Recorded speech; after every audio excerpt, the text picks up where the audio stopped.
Ada sebuah jet tempur yang sedang diminati Indonesia. Keunggulan utamanya terletak pada mesinnya yang sangat tangguh. Karena kualitas mesin tersebut, negara-negara besar adidaya pun tidak ragu untuk membeli dalam jumlah banyak. Para pecinta dunia aviasi, mari kita kupas sebuah kisah seru yang bikin banyak pengamat militer geleng-geleng kepala. Hubungan spesial antara China dan jet tempur Rusia, sang bintang langit Sukhoi S-35.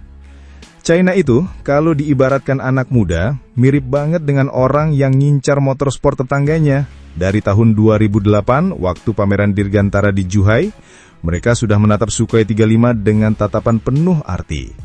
Tapi, negonya lama banget, sampai kayak drama sinetron ratusan episode. Baru di tahun 2012 ada kesepakatan dan akhirnya resmi beli di tahun 2015 lewat kontrak senilai $2 miliar. Nah, yang lucu adalah China sebenarnya bukan jatuh cinta sama Sukhoi 35 karena ingin memajangnya atau pamer di udara, bukan. Mereka itu intinya kepincut sama mesinnya, si AL117S. Jadi ibarat beli mobil sport Ferrari, tapi yang ditaksir cuma mesinnya doang buat ditaruh ke mobil rakitan sendiri. Sukhoi 35 ini memang jet generasi keempat plus, bisa super cruise, kecepatannya sampai Mach 2,35 alias 1803 mil per jam. Sudah gitu, punya mesin vektor dorong yang bikin lincah bermanuver. Bayangkan saja, pesawat ini bisa dance di langit lebih luas daripada dancer boyband Korea. Tapi sekali lagi, fokus China ada di mesinnya. Kenapa? Karena waktu itu pabrik dalam negeri mereka kesulitan bikin mesin untuk proyek J-20, jet siluman generasi kelima. Mesin lokal WS-10A sering bermasalah, ibarat motor metik mogok di tanjakan. Jadi jalan pintas paling cepat, ya nyontek. Mereka beli Sukhoi 35, lengkap dengan mesinnya, lalu para insinyur menyalin desain AL117S, sampai akhirnya lahirlah WS-15. Dan jangan salah, catatan China soal ATM alias amati tiru modifikasi ini sudah panjang. Dari J-11 yang mirip Su-27 Rusia sampai kasus intelijen di luar negeri. Ingat Subin? Orang China yang ditangkap di Kanada tahun 2014 karena mencuri lebih dari 630.000 dokumen militer Amerika, termasuk C-17 Globemaster, F-22 dan F-35. Nah, itu salah satu buktinya. Di sisi lain, pembelian Sukhoi 35 oleh China ini juga bikin dunia kaget.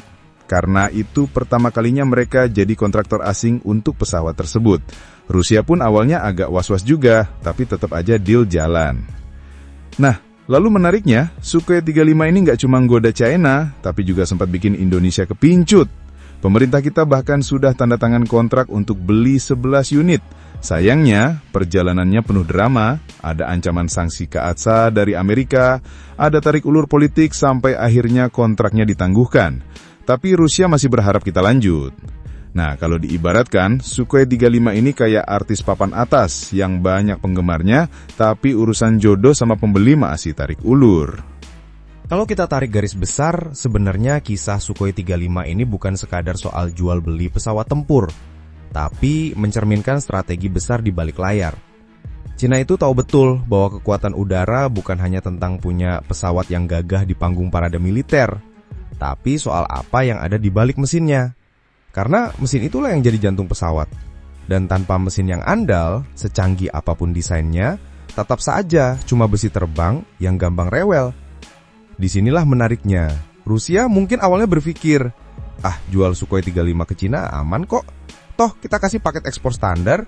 Tapi mereka juga tahu resiko teknologi bisa saja dibongkar pasang, disalin, lalu muncul dalam bentuk baru buatan Cina. Dan benar saja, dari mesin AL117S lahirlah WS-15 yang sekarang jadi andalan untuk J-20. Kalau ibarat rumah tangga, Rusia itu kayak suami yang akhirnya sadar istrinya diam-diam belajar semua resep masakan, lalu buka restoran sendiri. Sementara itu, di panggung regional, masuknya Sukhoi 35 ke armada Cina bikin tetangga-tetangganya seperti Jepang, India, dan negara-negara ASEAN ikut menajamkan radar mereka. Karena Sukhoi 35 ini bukan main-main. Pesawat dengan kemampuan manuver ekstrim, bisa dogfight berputar-putar di udara seperti roller coaster, tapi juga punya jangkauan tempur yang luas. Indonesia sendiri sempat kepincut bukan tanpa alasan. Bayangkan, Kalau 11 unit Sukhoi 35 benar-benar masuk ke TNI AU, kekuatan udara kita langsung dapat upgrade besar-besaran. Punya mesin bertenaga, avionik canggih, radar yang bisa mendeteksi jauh, plus manuver lincah. Kalau dipakai untuk menjaga perairan Natuna misalnya, itu bisa jadi sinyal kuat kepada siapapun yang coba masuk wilayah kita tanpa izin. Tapi ya itu tadi, drama geopolitik ikut campur. Amerika lewat sanksi saat SA memberi tekanan keras, seakan bilang, kalau kamu beli Sukhoi 35, siap-siap hubungan dagang kita kena getahnya.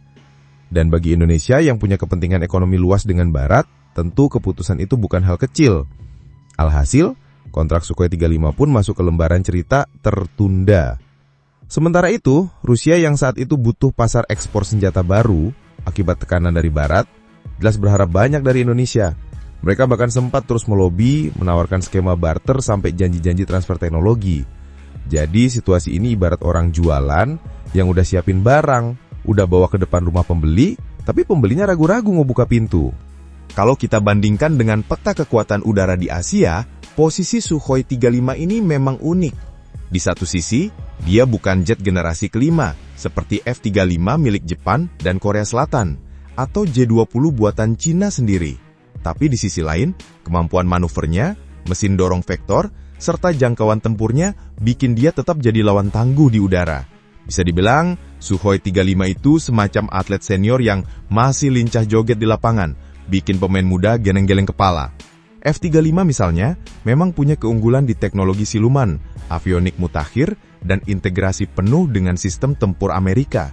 Tapi untuk urusan dogfight jarak dekat, Sukhoi 35 masih sangat berbahaya. Dengan mesin AL-117S yang bisa bikin pesawat berputar seperti gasing di udara, pilot F-35 pun harus ekstra hati-hati. Jadi kalau F-35 itu ibarat ninja dengan jurus sembunyi-sembunyi, Sukhoi 35 lebih mirip petarung FC yang badannya gede tapi tetap bisa salto. Indonesia sendiri akhirnya memilih Rafale dari Perancis. Alasannya sederhana tapi strategis. Rafale dianggap lebih aman dari tekanan politik, lebih mudah dalam urusan kontrak, dan ada peluang besar untuk transfer teknologi. Apalagi Rafale sudah terbukti di berbagai operasi militer. Jadi bisa dibilang kita pindah ke jalan tengah, tidak ke blok Rusia sepenuhnya, juga tidak total bergantung pada Amerika. Pilihannya jatuh ke Prancis yang relatif netral. Namun tetap saja ada perdebatan. Banyak kalangan militer kita yang menilai Sukhoi 35 punya daya gentar lebih tinggi. Bayangkan, dengan jangkauan radar yang luas, kecepatan di atas Mach 2, dan kemampuan manuver ekstrim, Sukhoi 35 bisa jadi kartu truf untuk menjaga langit Indonesia. Tapi di sisi lain, ancaman sanksi ekonomi bukan hal sepele. Pemerintah tentu tidak mau gara-gara 11 pesawat, hubungan dagang dengan Amerika Serikat yang nilainya ratusan miliar dolar jadi goyah. Cina sendiri sudah membuktikan langkahnya. Setelah mengoperasikan Sukhoi 35, mereka berhasil menyalin teknologi mesinnya, lalu mempercepat program J-20. Artinya, Sukhoi 35 bagi Cina bukan hanya pesawat tempur, tapi juga semacam guru privat yang ngajarin trik-trik khusus di balik layar. Rusia tahu risikonya, tapi karena kebutuhan ekonomi, akhirnya tetap melepas teknologi itu. Dan kini, dinamika makin menarik. Dengan J-20 yang sudah masuk produksi massal, plus Sukhoi 35 yang tetap aktif, Angkatan Udara Cina jadi punya kombinasi unik, jet siluman generasi kelima dan jet manuver generasi 4+ yang tangguh. Kombinasi ini membuat mereka bisa fleksibel, baik untuk operasi jarak jauh maupun untuk duel udara jarak dekat. Thanks banget buat yang udah nonton sampai habis. Kalau suka, ya di-like aja. Kalau merasa cocok, langsung subscribe. Dan kalau jempol udah gatal pengen ngetik, antem aja tuh kolom komentar. Mau debat? Boleh. Mau bercanda? Gas. Yang penting sopan.